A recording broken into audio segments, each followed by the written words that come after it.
You are now watching the Community Innovators series, brought to you by Heritage Hearth Products. Heritage Hearth, where warm traditions begin.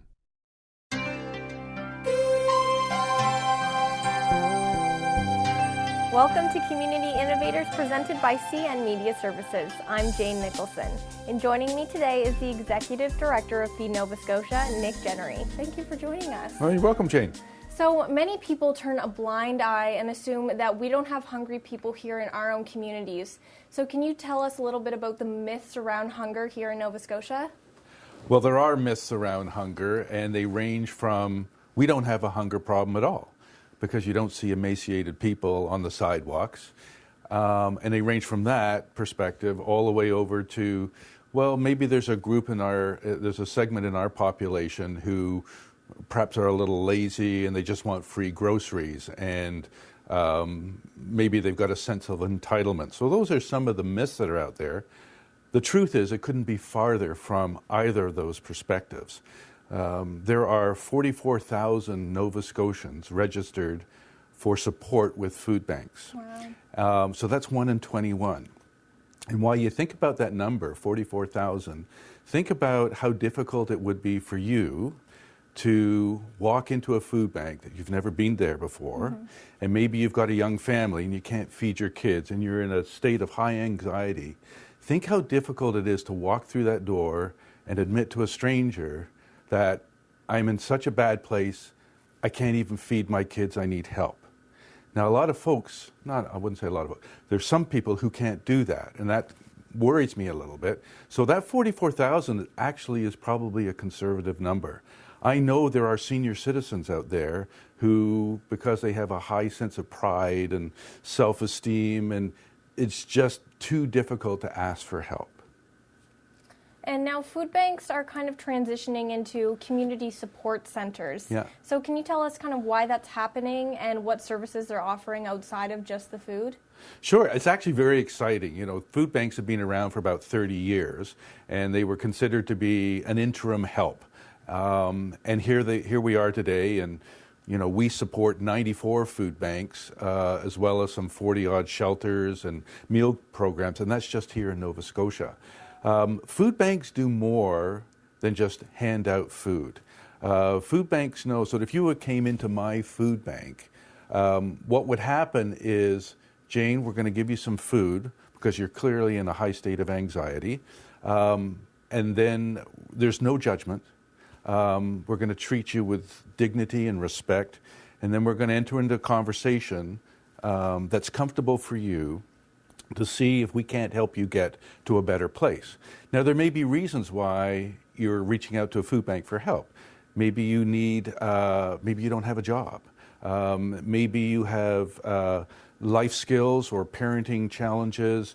Maybe you're running from an abusive relationship, maybe a whole lot of things.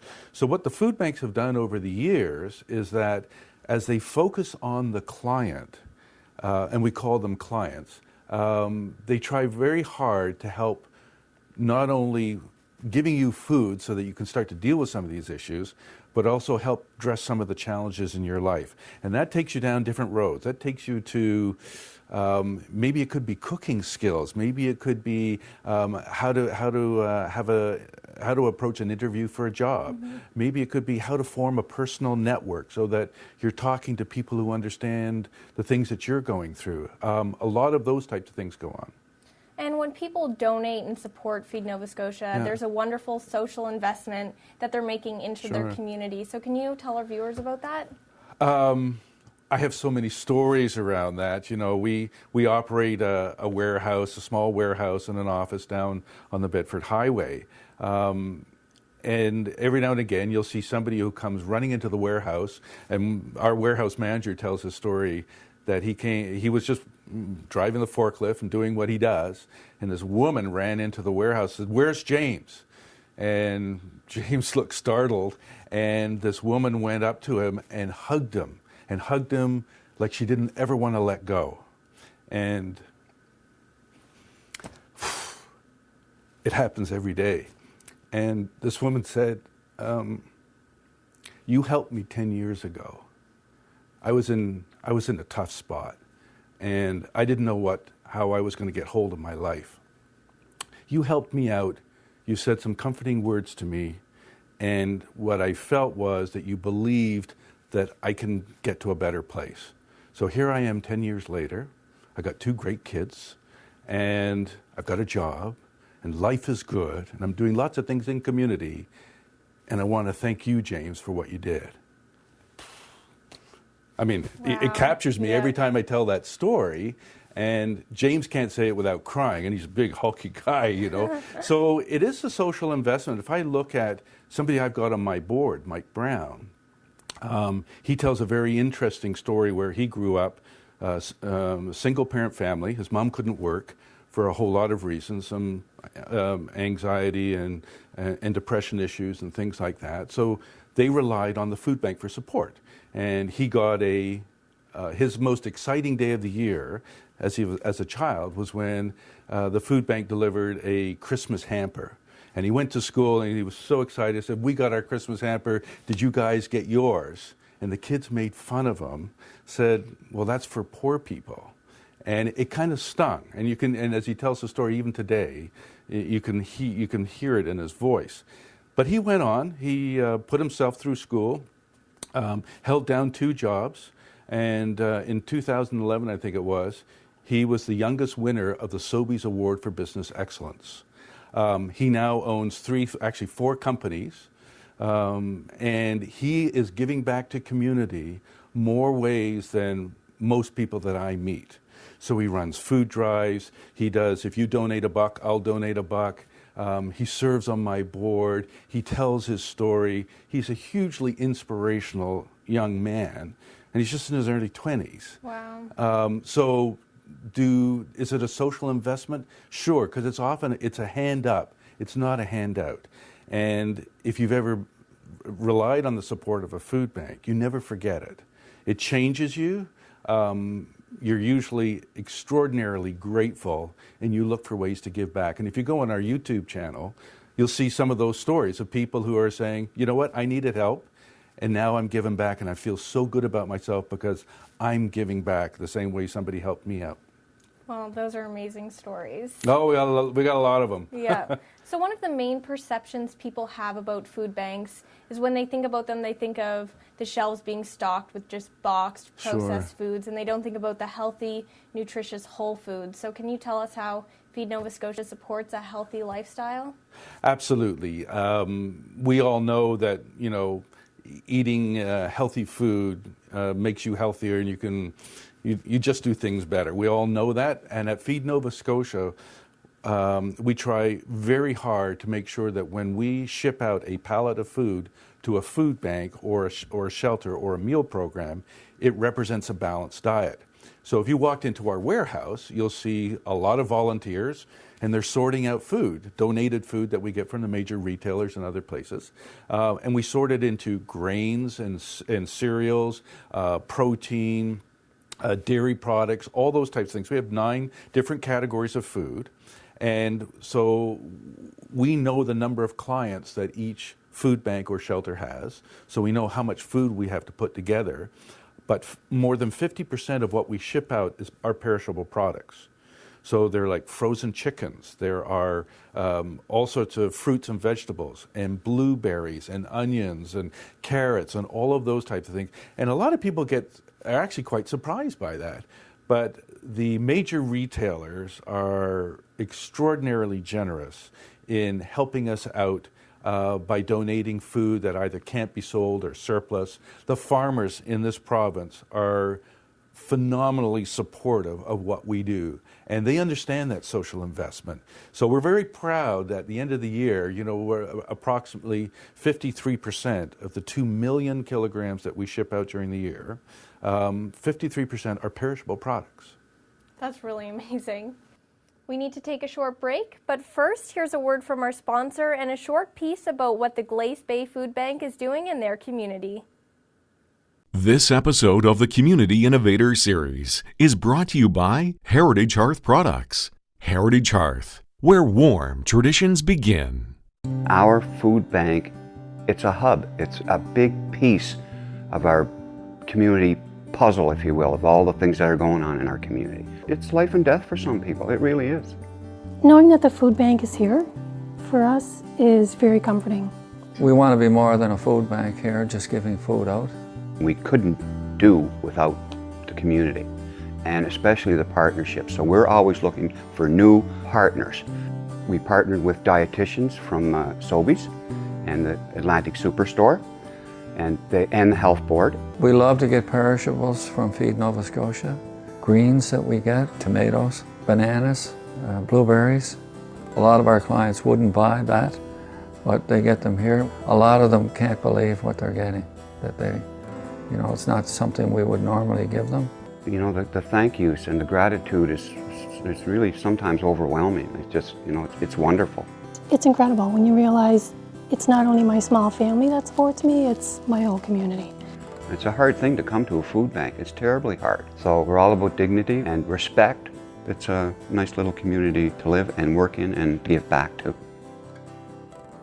Welcome back to Community Innovators presented by CN Media Services. I'm Jane Nicholson, and joining me today is the Executive Director for Feed Nova Scotia, Nick Jennery. So from your perspective, can you tell us what it's like to see and know these families who are struggling to feed their families? Wow, that's a big question, because the emotional experience ranges from, you know, heartache to pure inspiration. So one of the videos that we have, we try and interview clients and get them to tell their stories if they're comfortable about doing that. It's very hard to hear a mother talk about how she can't feed her kids because she's in this horrible situation where she's either lost her job, or she's got a special needs kid, or she's running from an abusive relationship or something like that. And when you hear her tell her story, and it's often about, you know, I feel like a bad parent because I can't feed my kids. I'm relying on the generosity of people I don't even know to help me out. And it can be a very low self-esteem type moment. And it's hard to watch that, but it's also so inspirational to watch people who accept that hand up and do something with it. And there are so many stories of people who got to a better place and start to help others around them. I have people on my staff who, and I didn't know that until just recently, who relied on help from food bank at some point. I have many volunteers who had brushes with hunger, and now they inspire so many other people around them. I had a 6-year-old come in who was telling me stories about some of the kids in her class who were clearly hungry, and she wanted to do something about it. You're never that tired. You're never that tired to rise to that challenge. It is so. It's motivating. It's inspirational. It's energizing. It's heartbreaking. It drives you to do things. That's really what it does. So I never want to wish hunger on anybody, yet alone our province and our cities. And but it fuels me like I've never been motivated before in my life to do something about it. So what has been the most rewarding moment for you in your career at Feed Nova Scotia? Rewarding. I won't say it happens every day, but it absolutely happens every week. It's in a word, it's trust. Trust that people have in me and my team of staff and volunteers, that they think and they believe we can do something about this. That is an awesome gift to be given. It's a glass ball that I hold, in my hands, and I know if I drop it, it'll break. But it's very rewarding to have a 6-year-old come in with $20 from the Tooth Fairy and give it to me and say, can you feed the hungry kids? I will do anything to do that. So that's rewarding. It's rewarding we do a number of events, over 400 events during the year. One of them that comes to mind is the Stuff-A-Bus. A lot of fun, high energy. The Metro Transit Union and their partners, they all get together and they say, you know what, we are going to stuff not only this bus, but 8 buses filled with food to help people around Christmas time. And it's a fun experience. And watching kids come out from the kindergarten, over 85 businesses who've done their own food drives, and Scotiabank doing all those things in their branches, and it all comes together. It's so rewarding to see people align themselves, says, you know what, we're going to do this. We can get this done. We're going to make a difference. I would say one of the most rewarding things is something that you can experience tomorrow, anytime you want. If you volunteer for Feed Nova Scotia, one of the things you can do is to ride the truck. And we have 2 trucks. One goes around Halifax, the other goes around Dartmouth, and we call them the food recovery trucks. Essentially what we're doing, so we're picking up food from Starbucks, from Tim Hortons, from Costco, from family-owned bakeries, from a variety of businesses who says, here's some food. If you can do something with it and help hungry people, it's yours. And that is a very rewarding moment. And then you go down the road to like the supportive housing for young moms, part of the YWCA. And there's 9 moms in there who have kids ranging from about 3 weeks to 3 months. And when the Feed Nova Scotia truck goes down the road, they jump up with excitement. Literally, they jump up with excitement, and they come out and they greet the truck, and you think, whoa, I wasn't ready for this. It's so rewarding. And then one of the rules that they have at the supportive housing for young moms is that you eat together and you cook together. That's a house rule. And when you watch the conversations of what people say and what they talk about and how they learn from each other as they're working through some really big issues, it's a very rewarding moment when you think food made that happen. That $2 donation, which is equivalent to enough food for 3 meals, $2, 3 meals, it's an amazing magic. That creates some of the most rewarding moments I've ever experienced. And before we go, can you tell us how we can help support Feed Nova Scotia? Oh, love to do that.